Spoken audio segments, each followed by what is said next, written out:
बिस्मिल्लाहिर्रहमानिर्रहीम, अस्सलाम वालेकुम। प्रोग्राम टॉप स्टोरी के साथ मैं हूँ इस प्रोग्राम की मेज़बान सिद्रा मुनी। तख्ते पंजाब की जंग है, आइनी और कानूनी दाव पेच का इस्तेमाल किया जा रहा है, सियासी दर्जा हरारत मुसलसल बढ़ता जा रहा है। गवर्नर राज की बाज़कश भी सुनाई दे रही है, जबकि सूरत हाल इतनी ज़्यादा गंभीर हो गई है कि पंजाब असम्बली की तहलील का मामला भी आन पहुँचा है। सियासी जोड़ तोड़ अरूज पर है, वज़ीर आला तब्दील होंगे या असम्बली तहलील होगी, गेम फैसला कुन मराहिल में दाखिल हो गई। सियासी कशीदगी को मद्देनजर रखते हुए पंजाब में सिक्योरिटी बहुत सख्त कर दी गई है। गवर्नर हाउस के इतराफ में पुलिस, रेंजर्स और FC के अहलकार भी तैनात कर दिए गए हैं। गवर्नर पंजाब के मुकर्रर करदा वक्त में वज़ीर आला पंजाब ने एतमाद का वोट नहीं लिया। क्या गवर्नर पंजाब वज़ीर आला को डिनोटिफाई कर देंगे? क्या गवर्नर पंजाब के पास वज़ीर आला को डिनोटिफाई करने का इख्तियार मौजूद है? कानून क्या कहता है? परवेज़ इलाही वज़ीर आला पंजाब के ओहदे पर बरकरार रह पाएंगे या नहीं रह पाएंगे? अगर परवेज़ इलाही नहीं रह पाते तो फिर अगले वज़ीर आला कौन होंगे? क्या परवेज़ इलाही को एतमाद का वोट हर सूरत लेना पड़ेगा? पंजाब की सियासी सूरत हाल मामला अदालत में भी जा सकता है, क्योंकि माजी में भी ऐसा ही होता रहा कि सियासतदानों से कोई हल ना निकला तो मामला अदालत में पहुंचा और अदालत ने बहुत सारे सियासी मामलात को भी सुलझाया। पंजाब का सियासी बहरान, एतमाद के वोट का मामला, स्पीकर पंजाब असम्बली और गवर्नर इस वक्त आमने सामने है। पंजाब की मौजूदा सियासी सूरत हाल पर नून लीगी क़यादत ने भी सर जोड़ लिए हैं, जबकि वज़ीर दाखिला मरकज़ छोड़कर सूबे पर तवज्जो देने पर मजबूर हो गया है। पंजाब असम्बली को तोड़ने से बचाने के लिए तमाम ऑप्शन ज़ेरे गौर लाए जा रहे हैं। PDM ने वज़ीर आला Punjab Pervaiz Elahi, speaker Punjab assembly Sibtain Khan, deputy speaker Punjab assembly Wasiq Qayyum के खिलाफ तहरीके अदम एतमाद जमा करवा रखी है, जबकि गवर्नर पंजाब बलीगुर रहमान साहब परवेज़ इलाही पर एतमाद का वोट लेने के लिए दबाव डाल रहे हैं। और मुसलसल हम देख रहे हैं कि कभी गवर्नर साहब की जानिब से रूलिंग दी जाती है, कभी स्पीकर साहब की जानिब से कहा जाता है कि ये खिलाफ कानून है, गवर्नर के पास कोई भी इस तरह के इख्तियारात मौजूद नहीं है। जिसके पास नंबर्स पूरे हुए वो बच जाएगा। चौधरी परवेज़ इलाही को ऐवान से एतमाद का वोट लेने में किन चैलेंजेस का सामना करना होगा? जबकि पंजाब असम्बली के 371 के ऐवान में परवेज़ इलाही को एतमाद के लिए 186 अरकान के वोट ज़रूरी लेना होगा। अगर नंबर गेम की बात की जाए तो तहरीके इंसाफ के पास इस वक्त पंजाब असम्बली में 180 अरकान मौजूद है, जबकि तहरीके इंसाफ को मुस्लिम लीग काफ के 10 अरकान की हिमायत भी हासिल है। इस तरह पंजाब में हुकूमती इत्तेहाद को 190 अरकान की हिमायत बज़ाहिर दिखाई दे रही है। पंजाब असम्बली में PTM जमातों को भी 180 अरकान की हिमायत हासिल है, जिसमें मुस्लिम लीग नून की 167 सीटें हैं, पीपल्स पार्टी के पास 7 अरकान हैं, 5 आज़ाद उम्मीदवार हैं और 1 राहे हक पार्टी के कारकुन भी मौजूद हैं। सियासी लड़ाइयों और मामलात में अदालत में जाएंगे या सियासतदान मिलकर खुद से ही कोई हल निकालेंगे? मुल्क की बेहतरी के लिए क्यों इस वक्त नहीं सोचा जा रहा? अवाम महंगाई, गुर्बत और बेरोज़गारी की चक्की में पिस कर रह गए हैं, लेकिन सियासतदान अपने इक़्तिदार की जंग में इतने मसरूफ़ हैं कि अवाम को भी यकसर नज़रअंदाज कर दिया गया है। सूबे की 12 करोड़ अवाम किसके रहमो करम पर है? अगर तख्ते पंजाब पर हुक्मरानी की बात करें तो परवेज़ इलाही 27 जुलाई 2022 से पंजाब में मौजूद हैं, वज़ीर आला के ओहदे पर फाइज हैं, जबकि उनसे पहले हमजा शहबाज सिर्फ 87 दिन के लिए वज़ीर आला पंजाब रह चुके हैं। उनसे पहले उस्मान बुज़दार साहब वज़ीर आला रहे, लेकिन इन तमाम अदवार में महंगाई से जान नहीं छूटी। आज पाकिस्तान तहरीके इंसाफ के कारकुनान की जानिब से, चेयरमैन साहब की जानिब से एहतजाज भी किया गया गवर्नर हाउस के सामने, जिसकी वजह से सिक्योरिटी भी हाई अलर्ट कर दी गई, रेंजर्स भी तलब कर ली गई। गवर्नर पंजाब के ख़िलाफ़ एहतजाज हो रहा है। स्पीकर और गवर्नर दोनों ही एक दूसरे को कायल करने के दर पे हैं। मुरासलों का सिलसिला भी जारी है। सुबह एक ख़त आता है, शाम को गवर्नर साहब का आता है, लेकिन मामला हल कैसे होगा? कौन पहले अदालत में जाएगा? इस सारी सूरत हाल पर बात करने के लिए हमारे साथ मौजूद हैं जी अब्दुल्ला मलिक साहब हैं, जो कि तज्ज़ियाकार हैं। नसीर कंबो साहब हैं, माहिर कानून है, क्योंकि इस वक्त कानून की ही बात हो रही है कि कौन से कानून के तहत गवर्नर पंजाब रूलिंग दे रहे हैं या फिर कौन से कानून के तहत वज़ीर आला पंजाब उस रूलिंग को, स्पीकर पंजाब असम्बली उस रूलिंग को नहीं मान रहे। तो कानूनी मामलात पे भी बात करेंगे। सर, आप दोनों को प्रोग्राम में खुश आमदीद कहते हैं, बहुत शुक्रिया आपके वक्त का। नसीर साहब, आपसे ही आगाज़ कर लेते हैं कि 1996 में मंजूर अहमद भट्टू साहब वज़ीर आला थे। उस वक्त की बात हो रही है कि उस वक्त हालात ख़राब थे और असम्बलियों को तहलील होने की बात हुई, कर दी गई। परवेज़ उनको वज़ीर आला के ओहदे से भी हटा दिया गया, उनको 10 दिन का वक्त दिया, 48 घंटों का वक्त दिया।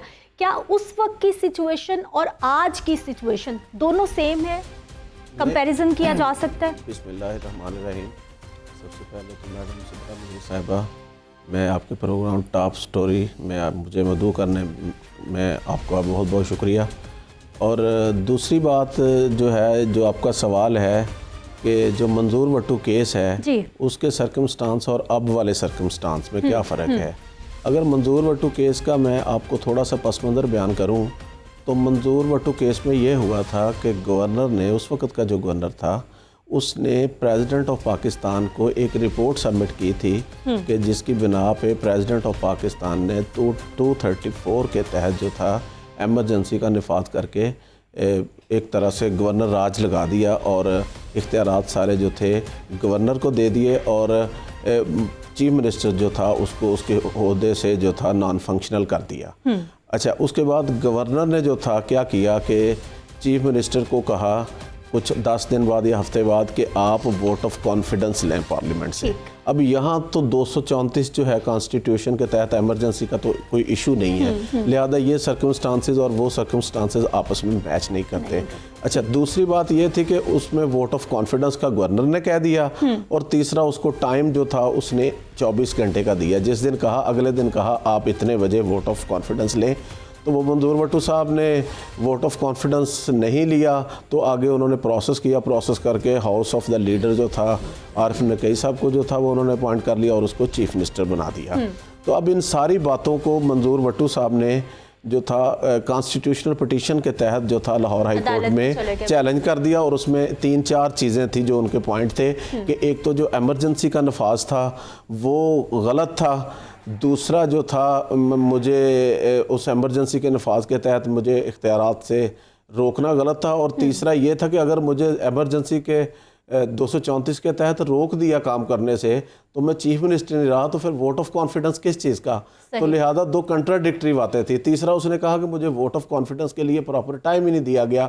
चौथी बात यह है कि ये जो नया चीफ मिनिस्टर का तकर्रर हुआ है, ये चीफ मिनिस्टर का तकर्रर गलत हुआ है, अनकॉन्स्टिट्यूशनल है। ये सारी बातों को मिला के वो हाई कोर्ट में रिट में आ गया।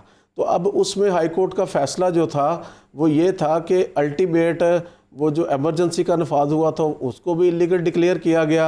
जो वोट ऑफ नो कॉन्फिडेंस का कहा इसलिए इलीगल डिक्लेयर किया गया कि एक तरफ आप 234 का नफाज कर रहे हैं और दूसरी तरफ आप वोट ऑफ नो कॉन्फिडेंस का कह रहे हैं। तो फिर अदालत ने मंजूर वट्टू को रिस्टोर किया कुछ रिस्ट्रिक्शंस के ताबे कि आपको 10 दिन का टाइम दिया जा रहा है और आप रिस्टोर आपको कर दिया गया है।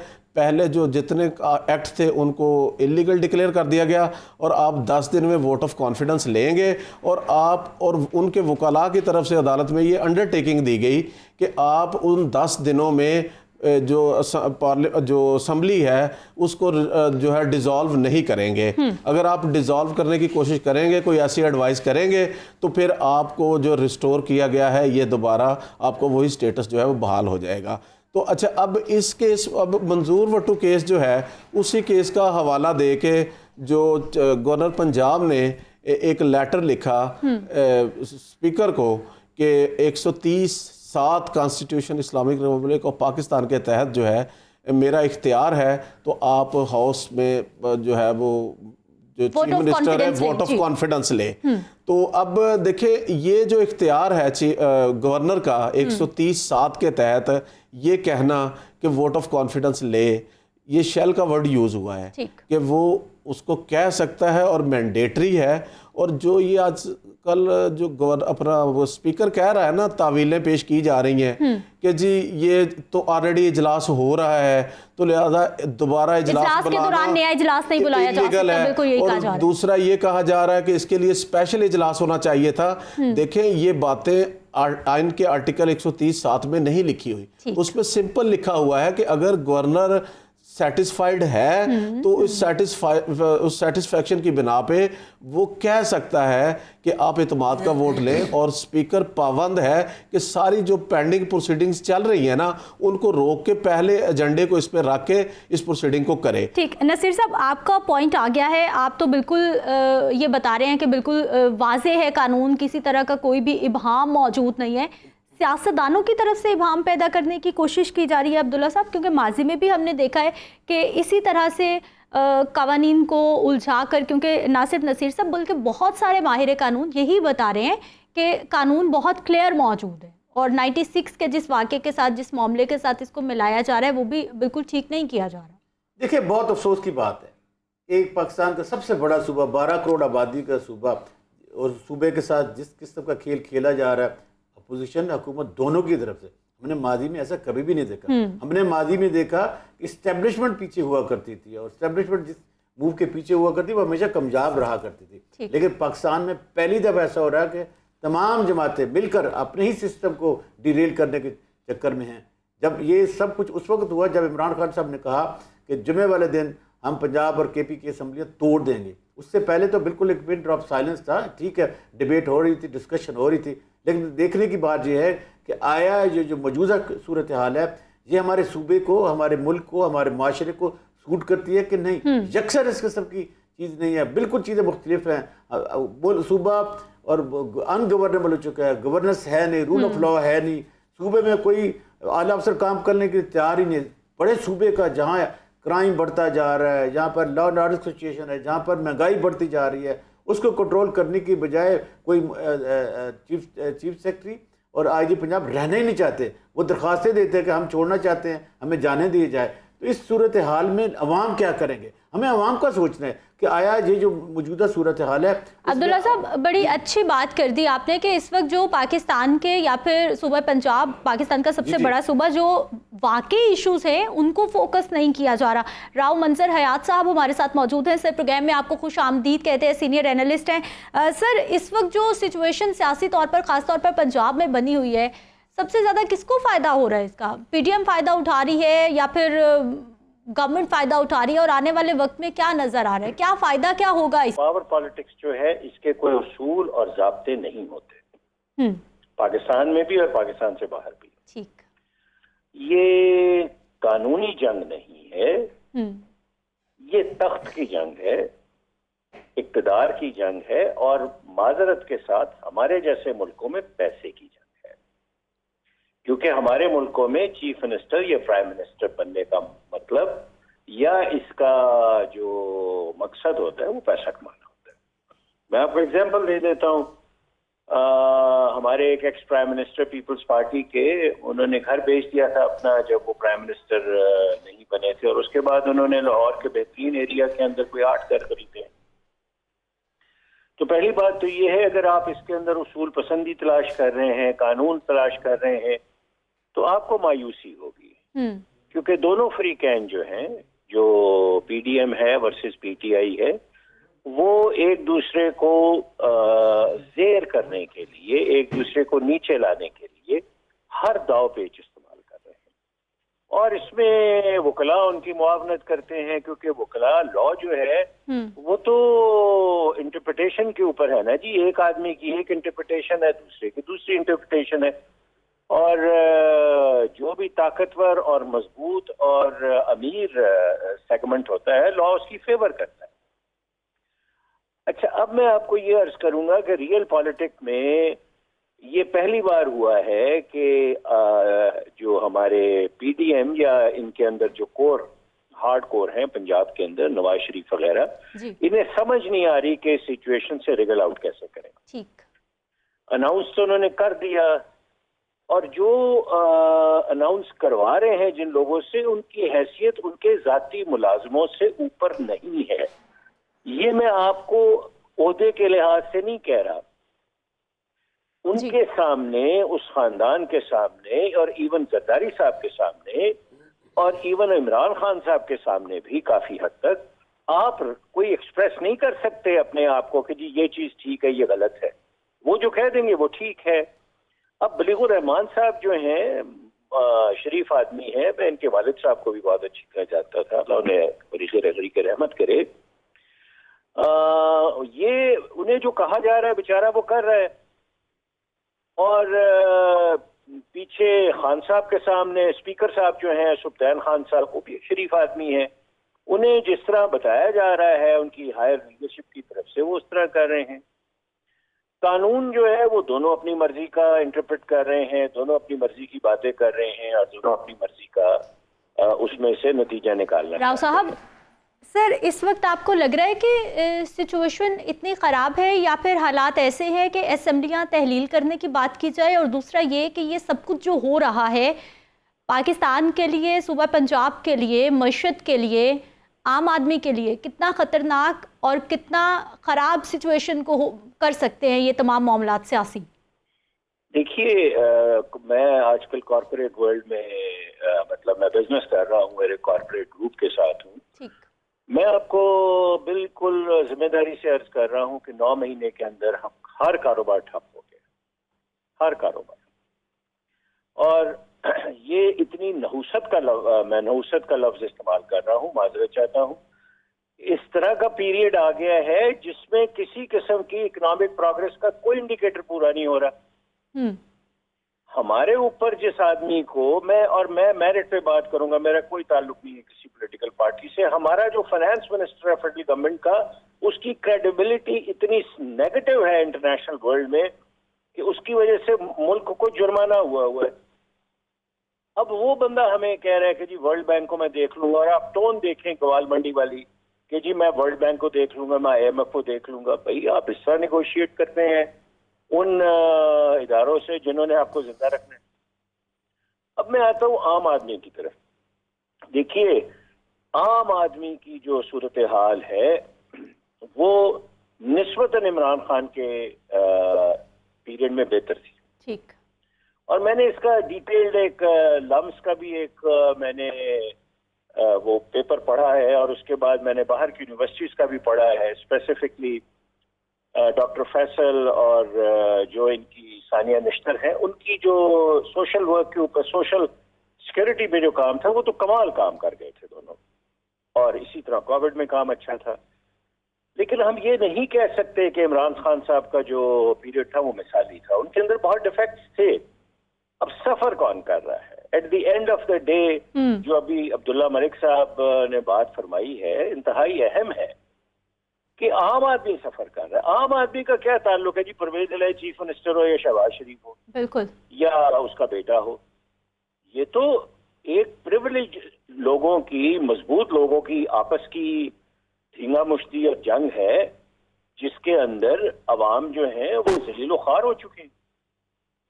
कौन मुझे बताएं कि कौन, आपने कभी इमरान खान साहब के या नवाज शरीफ साहब के मुंह से कभी आम ये रेट सुना है जी कि आलू का रेट बढ़ गया है या कम हो गया है, या आटा जो है महंगा हो गया है या कम हो गया है? उनके मसाइल ही नहीं है। और वैसे भी वो ऑर्गेनिक फूड खाते हैं तीनों, उनको तो जो वो खाना खाते हैं उसका तो परवेज इलाही साहब की, सॉरी मैं उनको भूल गया हूँ, वो भी ऑर्गेनिक फूड खाते हैं, उनका तो ताल्लुक कोई नहीं आम आदमी से। अब बुनियादी तौर पे ये हमारे साथ एक भयानक मजाक हो रहा है। हम सफर कर रहे हैं, हमें डिफॉल्ट नहीं होने दिया जा रहा। टेक्निकली तो हम डिफॉल्ट कर चुके हैं, लेकिन हमें एश्योरेंसेस ऐसी दी गई हैं जिसके अंदर के हम राव साहब आने वाला वक्त क्या देख रहे हैं सर, क्या होने जा रहा है, हालात क्या बता रहे हैं? 3 महीने पहले कॉलम लिखा था एक सोर्स के हिसाब से, और मैं उसकी एक एक बात पे कायम हूँ। ठीक। Worst is yet to come, ये याद रखिएगा। बहुत शुक्रिया सर प्रोग्राम में शामिल होने के लिए। अब्दुल्ला साहब, हालात ठीक बेहतर नहीं बल्कि बद से बदतरीन की तरफ जा रहे हैं। देखिए, एक पॉलिटिशियन के लिए पार्लियामेंट से का फ्लोर से ज़्यादा कोई चीज़ अहम नहीं होती। देखिए, वो चीज़ें जो पार्लियामेंट के फ्लोर पे डिस्कशन होती है, डिबेट होनी चाहिए, लोगों के मसाइल हैं, नई लेजिस्लेशन है, हम गलियों महलों में कर रहे हैं। हम चीज़ें मानने के लिए तैयार ही नहीं है, एक दूसरे के साथ बैठने के लिए तैयार ही नहीं है। हम पॉलिटिक्स के लिए करते हैं, हम पॉलिटिक्स लोगों के लिए करते हैं, हम पॉलिटिक्स पावर गेन करने के लिए नहीं लेते। अनफॉर्चुनेटली इस वक्त कोशिश की है, जैसे मंजर साहब कह रहे थे कि हम पावर लेना चाहते हैं, और जब पावर की बात होती है तो उसके कोई खदोखाल, कोई मोरालिटीज़ नहीं होती, मोरालिटीज़ ही होती हैं। अब जो लड़ाई लड़ी जा रही है इसका ला हासिल है, इसका कोई सोल्यूशन नहीं है। हाँ, एक चीज़ हो सकती है कि तमाम पॉलिटिशियन मुल्क की खातिर, अवाम की खातिर, जो मसाइल हैं हमारे, उनकी खातिर मिल बैठ के कोई गेम रूल, और गेम के भी ना कुछ तकाजे होते हैं। जंगल का भी कोई कानून है तो जंगल के कवानीन के भी तकाजे होते हैं, ठीक है ना। इस किस्म की ये जो हम खेल खेल रहे हैं ये नुकसानदेह खेल है, इसका कोई हासिल नहीं होगा। सफ़र कौन करेगा? सफ़र वो शख्स करेगा जो 98% है। 2% के तो देखिए अशरफी है, उनके मसाइल ही नहीं है, उनके बच्चे बाहर हैं, उनके बिजनेस बाहर हैं। मैं और आप सफ़र कर रहे हैं जिन्हें इस मुल्क में रहना है, हमें मुल्क को बिल्ड करना है। इतना खूबसूरत मुल्क है, इतने अच्छे लोग हैं, काम करने वाले हैं, लेकिन डिवाइड एंड रूल का जो कंसेप्ट है ये नहीं चलना चाहिए। सियासतदानों को बालिग नगरी का सबूत देना चाहिए, मिल बैठ कर डायलॉग का तरीका अडॉप्ट करना चाहिए। हमारे हालात क्या हो गए? KP के हालात देखें, कितने दिन तक उससे जो हम बने रहे। हमारे यहाँ लॉ एंड सिचुएशन क्या है? रोज़ाना 1500 रुपये के मोबाइल की खातिर एक लख्ते जगर जब माँ का जब उसको उठाती है, जनाजा उठाती है, तो वो क्या सोचती है कि सर हमारे महंगाई कहाँ पहुँच चुकी है, ज़ख़ीरा अंदोज़ी है, मुनाफाखोरी है, पूछने वाला कोई है नहीं है। पूरी की पूरी इंतज़ामिया आजकल आप देखना वो चक्कर में है, कल कौन चलेगा, फलां कौन चलेगा। पाकिस्तान में पहली दफ़ा हमने सियासत में देखा है कि 3-3 महीने बाद सेक्रेटरीज बदलते हैं, लेकिन टेन्योर पोस्टिंग है ही नहीं। जब तक रूल ऑफ लॉ नहीं होगा, गुड गवर्नेंस नहीं होगी, लोगों को इंसाफ नहीं मिलेगा, लोगों को सेहत और तालीम की सहूलतें नहीं मिलेंगी। अब्दुल्ला साहब, ये तो वो तमाम मामलात हैं जिन पे हर रोज़ ही तकरीबन बात की जा रही है, लेकिन नहीं बात की जा रही तो उनकी जानिब से नहीं की जा रही जिनकी जानिब से की जानी चाहिए। कानून बनाने वाले क्या हर कानून से बालातर हैं? हमने बात करनी है, लेकिन एक शॉर्ट ब्रेक से बाद।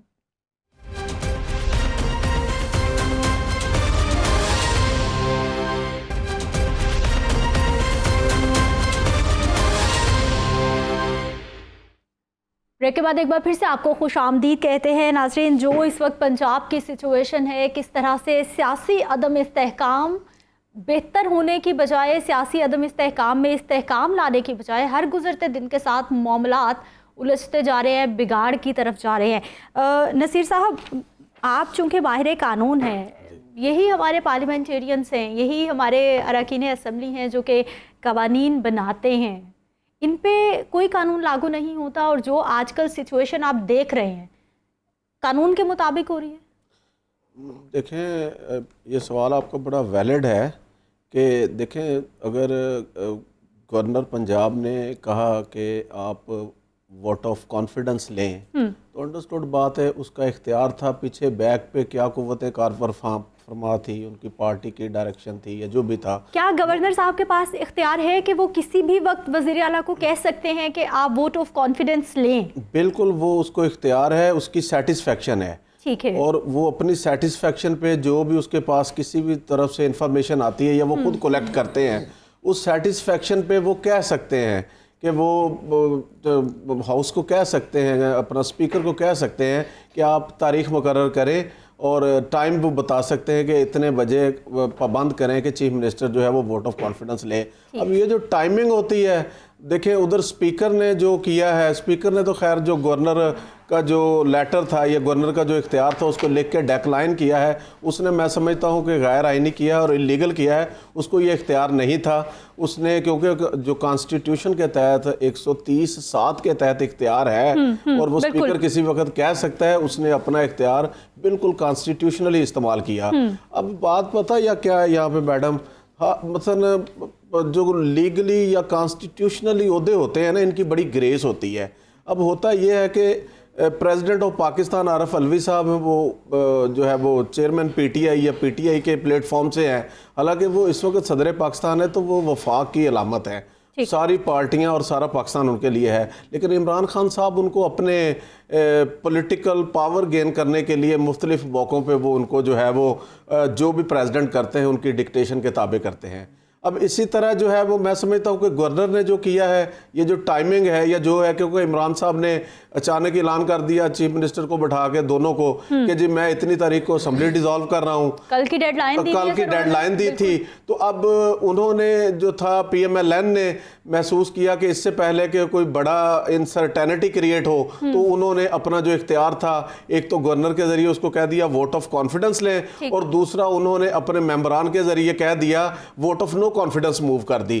हालांकि मैं समझता हूं कि एक टाइम में एक ही काम हो सकता है, या मतलब नो डाउट कि गवर्नर ने अपना इख्तियार इस्तेमाल किया है और उधर मेंबरान ने अपना इख्तियार इस्तेमाल किया है, लेकिन दोनों का आउटपुट जो है वो एक ही आना है। लेकिन अब देखें ना, अब्दुल्ला मलिक साहब ने जो फरमाया या मंदर साहब ने जो फरमाया कि इस खेल में ये सारी पावर गेन करने की खेल है कि आदतें अपने आप को ताकतवर कर रही हैं। और इमरान खान साहब भी ये सारा जो कर रहे हैं किसी जगह ये बावर करवाने की कोशिश कर रहे हैं कि मेरे बगैर मामलात नहीं चलने, या मैं अनसर्टेनिटी की तरफ मामलात को ले जाऊंगा, आपको इलेक्शन करवाने पड़ेंगे। हालांकि देखें, इमरान खान साहब जब 2018 में गवर्नमेंट में आए थे तो यही जो दूसरी पॉलिटिकल पार्टीज थी उनका एहतजाज का अंदाज और था, जो इमरान खान का है वो इंटायरली डिफरेंट है। अब जब 18 में इमरान साहब की गवर्नमेंट आई थी तो इसको भी सिलेक्टेड कहा गया, इसके खिलाफ भी पार्लियामेंट के अंदर बड़ा शोर मचा, लेकिन वो उन्होंने उसी दिन रिजाइन नहीं किया, उन्होंने इस्लामाबाद की तरफ मूव नहीं किया, बल्कि उन्होंने 3.5 साल जो था पार्लियामेंट के अंदर एहतजाज किया।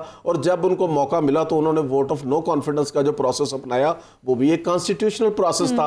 अच्छा, अब कॉन्स्टिट्यूशनल प्रोसेस के जरिए ही इमरान साहब की गवर्नमेंट चेंज हुई है ना, तो मैं समझता हूँ कि अब इमरान साहब को बाकी जो साल या 1.5 साल था उसको भी आइन के तहत रहते हुए पार्लियामेंट के अंदर मज़ामत करें, जो पार्लियामेंट में रहते हुए इख्तियारात है उसको इस्तेमाल करें, ना कि आप इस्लामाबाद की तरफ मुंह कर लें। ये रवश रही है कि 2013 में एक प्रॉपर अपोजिशन मिली खान साहब को, 14 में वो धरने पे चले गए और रिज़ाइन कर गए, 17-18 में गवर्नमेंट मिली, 3.5 साल गवर्नमेंट में रहे, तो पार्लियामेंट में है। जब गवर्नमेंट ख़त्म हो गई, हालांकि कॉन्स्टिट्यूशनल तरीके से हुई है ना, उनके तहफ़्फ़ुज़ात हैं कि जी ये साजिश हुई है या जो भी हुआ है, बट हुआ तो कॉन्स्टिट्यूशनल ही है ना। तो अब कॉन्स्टिट्यूशनल ही हुआ तो फिर वो रिज़ाइन करके कि जी अब मैंने असेंबली नहीं चलने देनी, एक अना बना ली है ना कि अगर मैं नहीं हूं तो ये असेंबलियां नहीं चलेंगी, ये सिस्टम नहीं चलेगा। बल्कि वो अपना हिस्सा डाल सकते हैं, अगर वो समझते हैं कि मेरे खिलाफ साजिश हुई है तो वो असेंबली में रह के अपना आइनी रोल अदा करें और अवाम को, मतलब ये अब क्या है, अब इमरान साहब ने कहा कि मैंने असेंबलियां डिसॉल्व करनी है और वो जो गवर्नमेंट है वो कहती है हमने असेंबलियां बचानी है। अब इसी खैंचा तानी में पाकिस्तान की जो सूरत हाल है इतनी डिस्टेबल हो चुकी है, इंस्टेबिलिटी है, और थोड़ी सी पॉलिटिकल इंस्टेबिलिटी हो तो इकोनॉमिकली मामलात कितने डिस्टर्ब हो जाते हैं, और ये इंस्टेबिलिटी है ख़त्म होने का नाम ही नहीं लेती। और ये खैंचा तानी में अब्दुल्ला साहब, ये जो अनस्टेबल सिचुएशन बता रहे हैं, ये सियासी अदम इस्तेहकाम की जिसकी बात कर रहे हैं, कल क्या होता दिखाई दे रहा है? क्योंकि कल की डेडलाइन दी गई है कि हम असेंबलियां तहलील कर देंगे, क्या देख रहे हैं? ये जो सिचुएशन मर्ज हो रही है ना, हमें ये नज़र आ रहा है कि ये बिलाखिर सारी की सारी चीज़ें वहाँ जाएंगी जहाँ नहीं जानी चाहिए। मसलन हम कभी भी नहीं चाहते कि जो पार्लियामान के जो मामलात हैं वो अदालतें तय करें। अदालतों का अपना एक तरीक़ाकार होता है, वो अपने मैंडेट में काम करती हैं। अनफॉर्चुनेटली पिछले 4 सालों से यही हो रहा है कि हम सारे के सारे मामलात अदालतों में ले गए हैं और अदालतों को हमने चोक कर दिया, और जो आम आदमी है उसका इंसाफ उसको मिलता हुआ नज़र आ। देखिए, मुझे नज़र आ रहा है कि अगर कल चीफ मिनिस्टर असेंबली तोड़ने की एडवाइस भेजते हैं तो गवर्नर उस पर इतराज़ इसलिए लगा देंगे क्योंकि मैंने तो आपको कह रखा कि आप वोट ऑफ कॉन्फिडेंस लें, तो आपके पास कॉन्फिडेंस नहीं है, आपके पास मेजोरिटी नहीं है, लिहाजा आप असेंबली नहीं तोड़ सकते। तो ये मामला हमें लग रहा है कि फिर अदालतों में चला जाएगा और फिर एक लंबी एक डिबेट शुरू हो जाएगी और वो कुछ हो जाएगा जो नहीं होना चाहिए। देखिए, कबल अज़ वक्त का मुतालबा करना मेरा ख्याल वैसे ही गैर जमहूरी से अमल है, क्योंकि असम्बलियों को एक मैंडेट हासिल है। अब आप कहते हैं कि मैं नहीं मानते, तो कबल अज़ इंतखाब के लिए ज़रूरी है कि जो हमारी लीडरशिप है वो एक टेबल पर बैठे, डायलॉग करे, इशू को तय करे। देखिए ना, जब आप केयर टेकर सेटअप बनना है, वहाँ पर लीडर अपोजिशन और जो लीडर हाउस है उसका एक रोल मौजूद है आइन के आर्टिकल 19वीं तरमीम में। ये चीज़ें अब हमें तय करनी है, तो उसके लिए दोनों का बैठना ज़रूरी है। आप बैठने के लिए तैयार नहीं है तो आप कहाँ बैठेंगे? फिर आप किसको दावत देंगे? फिर आप एक ऐसे इदारे को जो आप कहते हैं कि इस्टेब्लिशमेंट का पॉलिटिक्स में कोई रोल नहीं है और इस्टेब्लिशमेंट कह चुकी है कि हम सियासत से दूर चले गए हैं, तो फिर आप उनको फिर वापस क्यों लाना चाहते हैं? इसका मतलब ये है कि हर वो पार्टी जो इक़्तिदार में आना चाहती है by hook and by crook, गैर अखलाकी तौर पर उन इदारों को मुलव्वस करना चाहती है कि हमें शोल्डर पर बिठा के इक़्तिदार में ले जाएं। ये मेरे ख्याल की सिचुएशन है, ये बड़ी गलत है। अभी भी वक्त है कि जो सियासतदान है उनको मिल बैठकर अभी भी वक्त है जी, संभल जाएं, क्योंकि जब तक मिल के बैठ कर नहीं मामलात को सुलझाया जाएगा, क्योंकि टेबल टॉक के अलावा कोई भी ऑप्शन नहीं हो सकता, ऑप्शन हो ही नहीं सकता। और लियाकत अंसारी, नुमाइंदा लाहौर न्यूज़, हमारे साथ मौजूद है। लियाकत अंसारी, प्रोग्राम में आपको खुश आमदीद कहते हैं। सबसे पहले हमें ये बताइए कि इस वक्त क्या सिचुएशन है, कहाँ पे आप मौजूद हैं, और गवर्नर हाउस के बाहर आज खूब एहतजाज भी किया गया है पाकिस्तान तहरीक इंसाफ की जानिब से। जी बिल्कुल, तहरीक इंसाफ के चेयरमैन इमरान खान की कॉल पर आज गवर्नर हाउस के बाहर एहतजाज किया गया। बुनियादी तौर पर पीटीआई की क़यादत ने गवर्नर के उन इकदामात के नतीजा जो है उसको हद से तनकीद बनाने के लिए ये एहतजाज की कॉल दी थी, जिसके हवाले से उनका ये नुक्ता नजर या मौकफ है कि गवर्नर पंजाब जो है वो आइन से तजावज कर रहे हैं या जो वो आइन की जो कम अज कम वो तशरीह कर रहे हैं वो दुरुस्त नहीं है। दूसरी जानब अगर देखा जाए तो पंजाब के सियासी बहरान के पेश नजर जो इस वक्त गवर्नर पंजाब और स्पीकर पंजाब जो है वो दोनों आमने सामने हैं।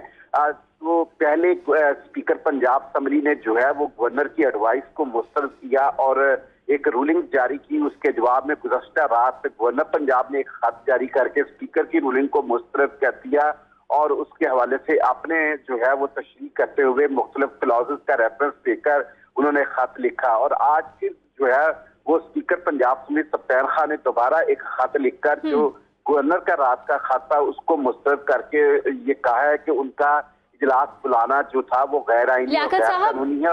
लियाकत साहब, हमें बताइए कि पहले गवर्नर साहब की जानिब से कह तो दिया गया कि वज़ीर आला वोट ऑफ कॉन्फिडेंस लें तो उसके बाद मामलात आगे चलेंगे, फिर स्पीकर साहब की जानिब से ख़त लिखा गया, फिर गवर्नर साहब की जानिब से ख़त लिखा गया।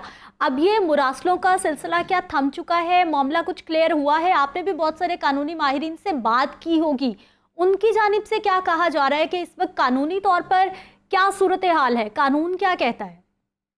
देखिए, कानून और आइन जो है वो दोनों जमातें अपनी अपनी तशरीह कर रही हैं। उनकी भी लीगल टीम जो है उनको अपने मौकफ की सच्चाई की रिपोर्ट दे रही है और इधर से भी दे रही है। लेकिन बहरहाल मुस्लिम लीग की क़यादत का ये पूरा इसरार और जोर है कि किसी तरह गवर्नर पंजाब फौरी तौर पर जो है वो वज़ीर आला पंजाब को डी नोटिफाई कर दें। वज़ीर आला राना सनाउल्लाह की तो काली ख्वाहिश थी कि 4 बजे के बाद जो परवेज़ भाई वज़ीर आला नहीं रहेंगे और डी नोटिफाई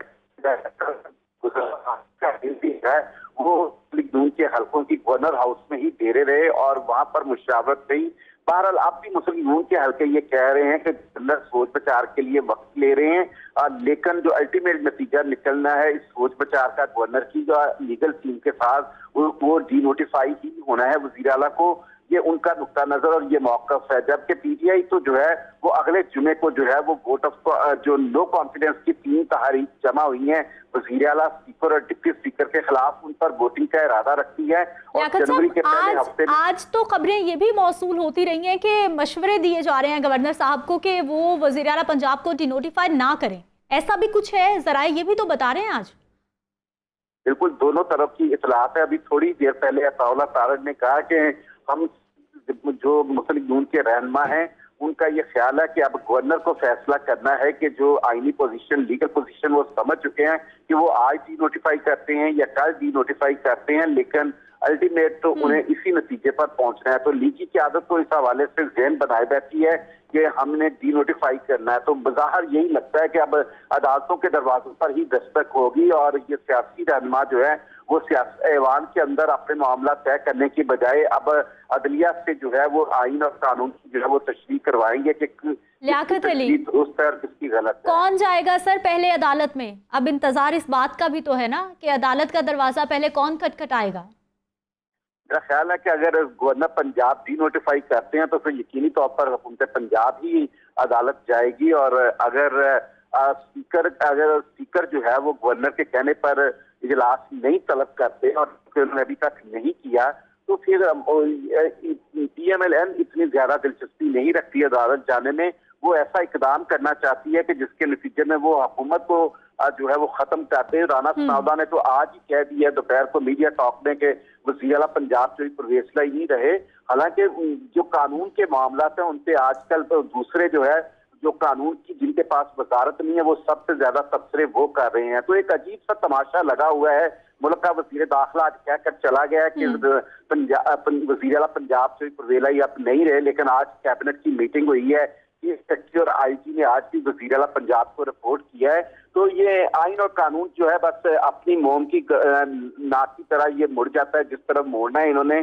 तो बुनियादी तौर पर तो ये है कि मुल्क के जो इश्यूज है वो बात में हद तक जो है वो खराब होते जा रहे हैं और ये सियासतदान जो है इनको अपने ही खेल से फुर्सत नहीं है और अदम एतमाद इसका जो अंदाज जो इख्तियार किया जा रहा है और इंतहाई खैर संजीदा इक़दाम जो है वो नजर आ रहे हैं। मतलब अगर गवर्नर का रात का मुरासला पढ़ लिया जाए तो उसका पैरा 8 ये कह रहा है कि स्पीकर पंजाब असम्बली जो है उनकी वजह से एतमाद का वोट नहीं हो सका। उन्होंने चूंकि इजलास नहीं बुलाया तो एतमाद का वोट नहीं हुआ। तो अब ये बात समझने की जरूरत है कि जब स्पीकर ने इजलास की तलब नहीं किया तो वज़ीर आला पंजाब कैसे एतमाद का वोट ले सकते हैं। तो उसकी सजा जो है वो वज़ीर आला पंजाब को दी जाएगी कि उन्हें डीनोटिफाई कर दिया जाएगा। अजीब सा तमाशा ये अदालत अदलिया में ही जाएगा। तो ठीक है, बहुत शुक्रिया लियाकत अली प्रोग्राम में शामिल होने के लिए। नाज़रीन, आपने गुफ्तगू सुनी है कि नुमाइंदगान के अल्फाज भी कितने सख्त हो गए हैं। ये हमारे वो नुमाइंदगान हैं जो साल हर साल से ये सियासी मामलात को देख रहे हैं, बीट्स कर रहे हैं। गर्मी होती है, सर्दी होती है, कोई भी मौसम होता है, बाहर मौजूद होते हैं। लेकिन जब मुल्क डिस्टेबल हो रहा होता है, जब मुल्की हालात ख़राब हो रहे होते हैं, तो हर इंसान को एक शहरी होने के नाते भी दुख हो रहा होता है। मज़ीद बात करते हैं लेकिन एक शॉर्ट ब्रेक के बाद।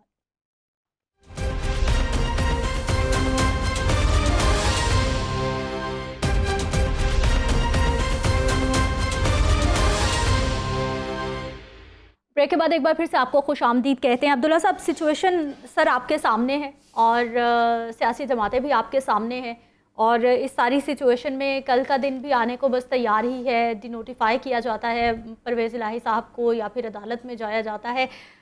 मिल बैठ के मसला हल सियासतदानों को करना चाहिए या फिर हर मामला हमने अदालत में ही लेके जाना है? देखिए, अच्छी बात तो ये है कि जो मामलात हैं वो अफ़ाम तफ़हीम के साथ करने पे, और सियासतदानों में कभी ऐसा नहीं होता कि कल के दुश्मन राज के दोस्त, ये वाला फार्मूला हमेशा रहता है। और डायलॉग के रास्ते दरवाजे खुले रखने चाहिए। इमरान खान साहब को भी चाहिए कि वो फहम फरासत का मुजाहरा करें और एक टेबल पे आएँ। क्रॉस द टेबल चीज़ें होती हैं। देखना, अगर आपने कुछ कहना भी है तो आप अपना एजेंडा लेके आए, वो एजेंडा जो कॉमन जो चीज़ें होती हैं उस पर मिलकर आप इत्तेफाक कर लें, और ये सबसे बेस्ट सोल्यूशन है। देखिए, जब चीज़ें अदालत में जाएंगी तो फिर आपके पास कुछ नहीं रहेगा, फिर तो अदालत ही तय करेगी। फिर पार्लियामान का क्या फ़ायदा? आप सियासत किसके लिए करना चाहते हैं? देखिए ना, अभी तो सारे का सारा सूबा पेशन गोइयों पे चल रहा है, नजूमियों पे चल रहा है। देखना कल क्या होगा, फलां क्या होगा। काश कोई ऐसा नजूमी भी होता, ऐसी पेशन गोई भी करता कि मुल्क के सूबे के हालात चंद दिनों में ठीक हो जाएंगे, लोगों को रोज़गार मिल जाएगा, लोगों को सस्ती और अशिया फराहमी मिल जाएंगी, लोगों को तालीम मिल जाएगी, लोगों के लिए सेहत की सहूलतें मिल। सर, हमें ये चीज़ें चाहिए। आम आदमी का इन चीज़ों के साथ कोई तल्लक नहीं है। देखें ना, 98% जो आबादी है, जो ख़त गुरबत है, आधे लोग नीचे रह रहे हैं, जिनकी नुमाइंदगी आप यहाँ रोज़ाना करते हैं, हमेशा डिबेट करते हैं, लेकिन सारी की सारी चीज़ें शायद उन तक पहुँचती नहीं है। 2% लोगों का कोई कंसर्न नहीं है। वो अशरफिया के लोग हैं, करोड़ों रुपए लगा लेते हैं। अब देखना सूबे में कितनी लानसनस है, सूबे में कितनी करप्शन हो रही है, सूबे में कितने लोगों के साथ मजाक खेला जा रहा है। सूबे में, जैसे मैंने कहा कि 15-15 2-2 हज़ार की खातिर लोगों के लख्त जिगर जो माँ उठाती है जनाजा, वो क्या है? उसका जिम्मेदार कौन है? उसके जिम्मेदार ये पॉलिटिशियन हमारे जो मिल बैठ के पार्लियामेंट काहे के लिए होता है सर? 156 लोग गुज़श्ता 8 महीने से पार्लियामेंट में जा ही नहीं रहे और वो मजहबी उड़ा रहे हैं। पंजाब में भी यही सूरत हाल है। देखना, आपके पास एक मैंडेट है, लोगों ने आपको 5 साल के लिए मुंतखब किया है, एक वोट की एक अहमियत है। हम और आप कहाँ जाएंगे सर? हमने तो आपको 5 सालों के लिए भेजा, अब आप बैठने के लिए तैयार नहीं है। मसलन कल इलेक्शन हो जाते हैं तो क्या आप समझते हैं कि इन मसाइल का हल हो जाएगा? सर, ख़त्म ही नहीं है। जब तक तमाम पाकिस्तान की पोलिटिकल पार्टी रिकन्सिलेशन नहीं करती, अफ़ाम तफ़हीम नहीं करते, मुल्क के मसाइल इतने गंभीर, हम मुल्क के मसाइल को, हालात को उस नहज पे ले जा चुके हैं कि वापस नहीं आते सर। अब आपने मन्नू में देखा होगा कि कितनी, और हमारे नौजवान शहीद हो रहे हैं, हमारे आम सिविलियन शहीद हो रहे हैं। इसका सर जिम्मेदार कौन है? इन सारे का जिम्मेदार हम हैं, इसलिए कि हम मुल्क के मसाइल को अफ़ाम तफ़हीम के साथ हल करने के लिए तैयार ही नहीं है। हम एक दूसरे की शक्ल देखने के लिए तैयार नहीं है। करप्ट, चोर, लुटेरे, तो भाई आप ऐसे लोग कहाँ से लाएंगे? फरिश्ते तो नहीं आएंगे। हमें में से लोगों को इंतखाब करना, हाँ, लोगों को एक चॉइस देनी चाहिए। हमें याद है कि 2006 में बिल आखिर मुहतरमा बेनज़ीर भुट्टो, नवाज शरीफ ने भी एक रिकन्सिलेशन की थी, एक चार्टर ऑफ डेमोक्रेसी किया था। उसका फ़ायदा क्या हुआ कि सियासत में ठहराव आया और 2 कंसेक्टिव हमारी पार्लियामेंट ने अच्छा काम किया। उसके बाद फिर क्या हुआ? एक ऐसी जमात आ गई जिसने कहा कि ना खेड़ांगे ना खेडन देंगे। सर, ऐसी सिचुएशन नहीं चलेगी, तो बहना पेगा, बह के मामला तय करने पैनगे और लोगों का सोचना पड़ेगा, जनता का सोचना पड़ेगा, समाज का सोचना पड़ेगा, हालात का सोचना पड़ेगा। साहब, अब्दुल्ला साहब ने तो उर्दू के साथ साथ पंजाबी में भी समझाने की कोशिश कर दी है कि मसले का हल क्या है। आप हमें सर ये बता दीजिए कि पिछले 6-8 महीने से जो सिचुएशन बनी हुई है कि ऑपोजिशन, चाहे वो नून लीग है, चाहे वो PDM है, चाहे वो पाकिस्तान तहरीक इंसाफ है, ऑपोजिशन में जो भी आता है वो सिर्फ यही कोशिश में लग जाता है कि किसी तरह से गवर्नमेंट नहीं चलने देनी। जी, आपका सवाल बड़ा ज़बरदस्त है कि यहाँ रवैयों का सारा रौला है, रवैयों की लड़ाई है। देखें ना, जब यही पार्लियामेंटेरियन है ना, जब कानून बनाते हैं तो ये आइडियल सर्कमस्टांस को देखते हुए कानून बनाते हैं, ठीक है जी। अब जब इसी कानून की इम्प्लीमेंटेशन की बात आती है तो ये इसको पे अमल ना करने के 101 बहाने ढूंढते हैं और इसमें रोड़े अटकाते हैं, छोटी छोटी बातों पे मामलात को अदालतों में लेके जाते हैं। इसका मतलब है कि जब कोई चीज़ किसी को फेवर कर रही होती है तो वो आइडियल बन जाता है, और जब वो चीज़ उसके ख़िलाफ़ जा रही होती है तो वही जो है वो उसको लटकाता है, लिंगरिंग ऑन करता है और कोशिश करता है कि इस कानून की तलवार से मैं बच ही जाऊं। ये अनफॉर्चुनेटली हमारी सारी पॉलिटिकल पार्टियों का अलमिया है। एक वक्त में एक पॉलिटिकल पार्टी मिसाली बन रही होती है, उसी वक्त जब पॉलिटिकल पार्टी खुद उस जगह होती है तो वो वही कर रही होती है जो पहले कर रही होती है। एक तो सबके रवैये जो है ना वो ठीक होने चाहिए। अब देखिए, बेनज़ीर नवाज शरीफ साहब ने आपस में लड़ के एंड पे चार्टर ऑफ डेमोक्रेसी पे पहुंचे और मैं समझता हूँ कि उनकी कुछ अंडरस्टैंडिंग है।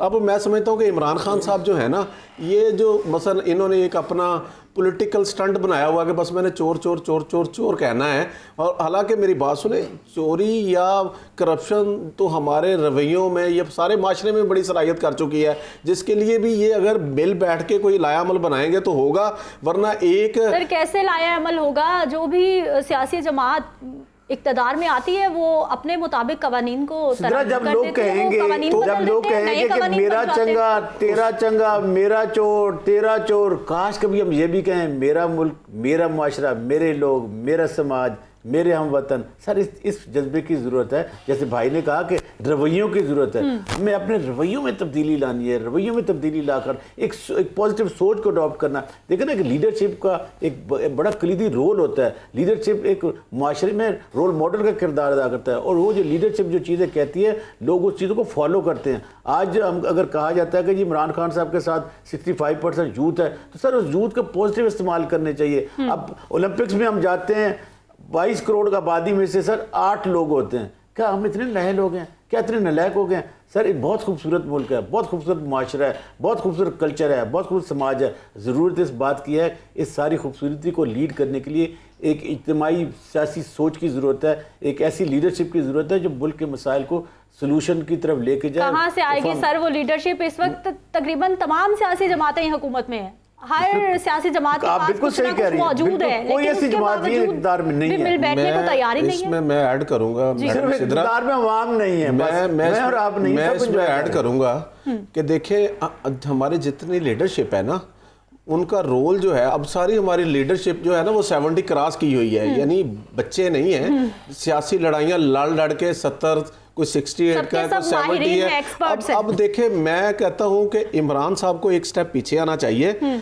मसलन उनको अगर उनको पता है कि मेरी पॉपुलैरिटी है, तो मैं इस पॉपुलैरिटी की बुनियाद पे उन्होंने सोचा हुआ कि मैंने सबको ब्लैकमेल ही करना है। अब देखे ना, अगर यूथ उनके साथ है तो यूथ को इतना फ्रस्ट्रेट करना या इतना अदम बर्दाश्त का कल्चर देना, क्या यूथ को ये सबक देना चाहिए कि भाई जिसको आपने कन्विंस करना है, डिबेट और लॉजिक के साथ करें। बहुत शुक्रिया नसीर साहब प्रोग्राम में शामिल होने के लिए। अब्दुल्ला साहब आपका भी बहुत शुक्रिया प्रोग्राम में शामिल होने के लिए। नाज़रीन, पाकिस्तान कुदरती वसाइल से माला माल है, सबसे ज़्यादा यंग पॉपुलेशन हमारे पास है, सबसे ज़्यादा मौसम खूबसूरत हमारे पास है, लेकिन उसके बावजूद किस तरह से पाकिस्तान के वसाइल को ख़तरनाक सिचुएशन में डाला जा रहा है वो आपके सामने। आने वाला वक्त बताएगा जी ये सियासी अदम इस्तेहकाम क्या नई कहानी बनाएगा। मुझे आपने इजाज़त देनी है, इंशाल्लाह अगले प्रोग्राम में मुलाकात होगी। अल्लाह के बाद।